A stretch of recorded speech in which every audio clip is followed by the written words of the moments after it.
நண்பர்களே, வாழ்க வளமுடன் நலமுடன் வாழ்க வையகம். நமக்கு எதிர்பார்த்த வருஷத்தில் அற்புத தினமான மகா கந்த சஷ்டி வருது. நம்ம இன்று ஒரு தகவல் சுதாமா யூடியூப் சேனலில் அதை பற்றின முழு பதிவையும் நம்ம கொடுத்துருக்கோம். எப்போ ஆரம்பிக்கணும், எப்படி ஆரம்பிக்கணும், மொத்தம் எத்தனை நாள், எந்த மாதிரியான விரத முறைகள் இருக்கலாம், என்னென்னலாம் பண்ணலாம், என்ன நைவேத்தியங்கள், எப்படி அந்த ஷட்கோண கோலம் போடுறது, அப்புறம் என்ன மாதிரி பதிகங்கள் தினந்தோறும் என்ன பாராயணம் பண்ணலாம், ஸோ எப்படி இதை முழுசாக இருக்கணும், இதோட பலன்கள் என்ன, என்ன நமக்கு தேவையோ வேண்டியது வேண்டிய வண்ணம் அருளிச் செய்யும் அற்புத பதிகம்னா, அற்புத விரதம்னா அது வந்து மகா கந்த சஷ்டி விரதம். மாதம் வரக்கூடிய விரதம் இல்லாதவங்க கூட இந்த 7 நாள் விரதம் அனுஷ்டிக்கலாம், தப்பே கிடையாது. ஆனால் 7 நாள் இல்லைங்க, நான் ஒரே நாள் தான் இருக்கிறேன்றவங்க அந்த 6ஆம் நாள் சூரசம்மாரம் நடக்கும் பார்த்திங்களா, அந்த சூரசம்மாரம் நடந்து முடிஞ்சு அன்றைக்கி கோவில்லையே கூட பிரசாதம் வாங்கி நீங்கள் விரதத்தை விட்டுறலாம், தப்பில்லை. இல்லை எங்களுக்கு டைம் இருக்குன்னா வீட்டில் வந்து அவருக்கு ஒரு நெய்வேதியை வச்சு விளக்கு ஏற்றி அதே மாதிரி பண்ணலாம். ஷட்கோண கோலம் எப்படி போடணும் எல்லாமே தெளிவாக அந்த வீடியோவில் நான் சொல்லியிருக்கேன், பாருங்கள்.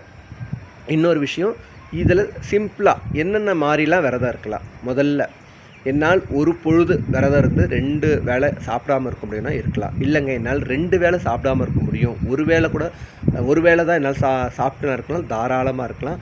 ஆனால் எல்லா விரத முறைக்கும் ஒரு முக்கியமான விஷயம் சொல்கிறேன், தண்ணி ரொம்ப ரொம்ப ரொம்ப இம்பார்ட்டன்ட். தண்ணி குடிக்காமல் எந்த விரதம் இருந்தாலும் நமக்கு அது பலன் கிடைக்காது. ஏன்னா தண்ணிக்கு தோஷம் கிடையாது.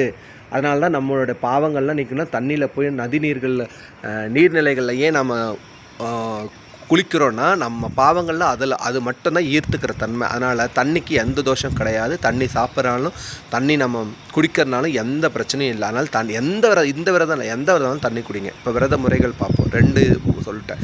3வது, சில பேர் பழம் மட்டுமே, பழச்சாறுகள் மட்டுமே சாப்பிட்ருப்பாங்க.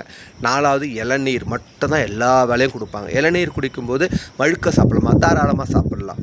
இதை விட சிலர் என்ன பண்ணுவாங்கன்னா ஒரே வேளை உப்பு போடாமல் சாப்பிடுவாங்க, அதுவும் உண்டு. ஓகேங்களா.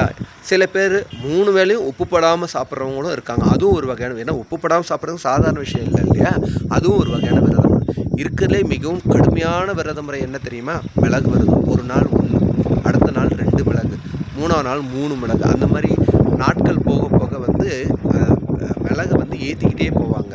ஸோ 7 நாளுக்கு 7 மிளகு மனுச்சு கொடுப்பாங்க. ஸோ முக்கியமாக அன்றைக்கி நம்ம விரதம் இருக்கிற நாளுக்கு அன்னதானம் செய்யுங்க, யாருக்காவது ஒரு உதவி செய்யுங்க, கண்டிப்பாக நமக்கு அது பலன் சீக்கிரமே கிடைக்கும். என்ன மக்களே, விரத முறை என்றைக்கு முக்கியமாக விரதம் 22ஆம் தேதி தான் ஆரம்பிக்கணும், காலையிலே ஆரம்பிச்சிடலாம். ஏன்னா பிரதமம் முடிஞ்சு நமக்கு ஆரம்பிக்கிறோம், ரொம்ப நல்லது. 7 நாள் இந்த மொத்த இதுவுமே வீடியோவில் பாருங்கள். நன்றி, வணக்கம்.